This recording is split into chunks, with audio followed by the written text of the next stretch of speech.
Hello, today I'm going to talk you through a lovely, relaxing, calming, grounding exercise. So it's a lying down on your back exercise that's designed to help you to loosen up through your legs and your hips, your spine, and will also really help you to open out through your chest and feel maybe a little bit of stretch across your chest muscles and into your shoulders. So really, really enjoyable exercise, very, very grounding. And it also involves spinal rotation, which is something that I want to focus on for the next few weeks. Spinal rotation basically just means twisting. So rotating the spine, something that we need to do plenty of, particularly if we're sedentary, and it can be something we need to do particularly lots of during the winter months where we're perhaps sat down at home a little bit more than usual or rounding the shoulders, feeling a little bit cold. So hopefully this is an exercise that will really help you to open out through your chest and rotate that spine. So you're going to lie yourself down onto your back and your knees are bent, feet flat on the floor. You can have your feet about as wide apart as your pelvis, maybe a little bit wider. And if you need something behind the head to make sure that the back of your neck isn't shortening, then place a cushion or two behind the head and allow the back of the neck to lengthen so your chin is dropping down gently.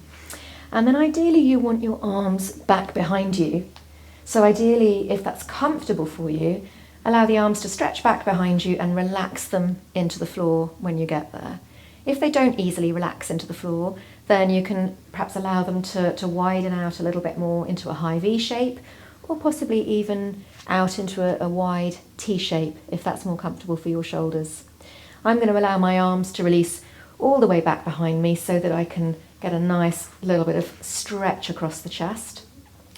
And once we get there, we want to just feel that we're breathing into the belly, so allowing the belly to expand quite gently on each inhalation. And as you exhale, feel your body relaxing into the floor. So inhaling to gently expand, letting the belly inflate just slightly. And exhaling to feel your body melting into the floor, really letting go of any tight areas that you can feel. And when you're ready to start twisting, you can allow your knees just to move from side to side, again quite gently, feeling whether there's any areas of tightness or restriction.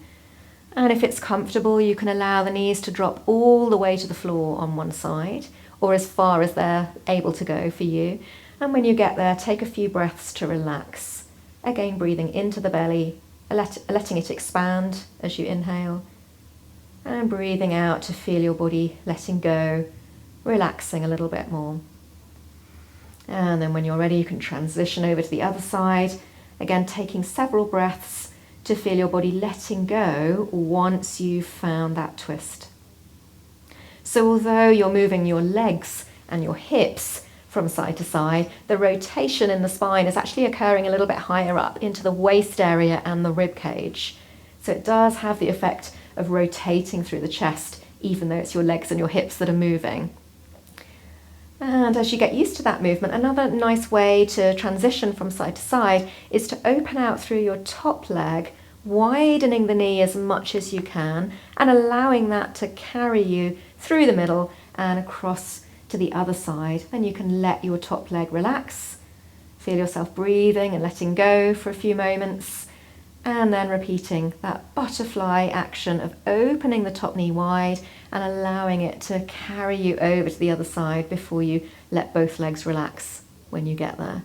You can decide for yourself whether you feel you want your head to turn gently in the opposite direction from your knees, or whether perhaps you're more comfortable allowing the head and neck to remain passive and still in the middle. And again, you can add on a little bit of extra stretch perhaps when you get to one side by driving the top foot down into the floor. So squeezing the buttock upwards, lifting the hip even higher, reaching the thigh bone and the knee away from you, and allowing that same arm to stretch back in the opposite direction. So you feel like your body's being lengthened out like a piece of elastic, your knee and your hand easing away from each other for a few breaths to get that lovely extra stretch into the front of the hip or the side of the back or into the thigh, and then melting back through the center, repeating that on the other side. And you can allow that movement to be a little bit faster perhaps, playing around with the speed at which you move, I'd make sure that you do at least half a dozen to each side and that you take your time. So really listening in to how the body feels and to where you might want to pause, linger in the stretch, or allow yourself a little bit more time to relax. Another little technique that I quite like is this, what I'm doing now, just this gentle little jiggling action.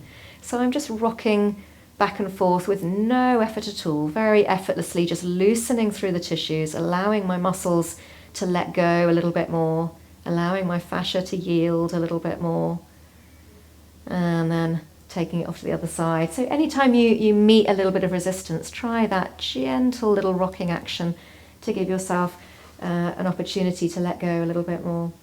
And when you feel that you've had a nice relaxing twist on each side and your chest is lovely and open, then you can just roll to one side and come gently back up to sitting. So that's all for today. Hope you've enjoyed that lovely relaxed grounding twist. Make sure you do that frequently to just bring yourself back down, just to calm yourself down and enjoy some lovely spinal rotation.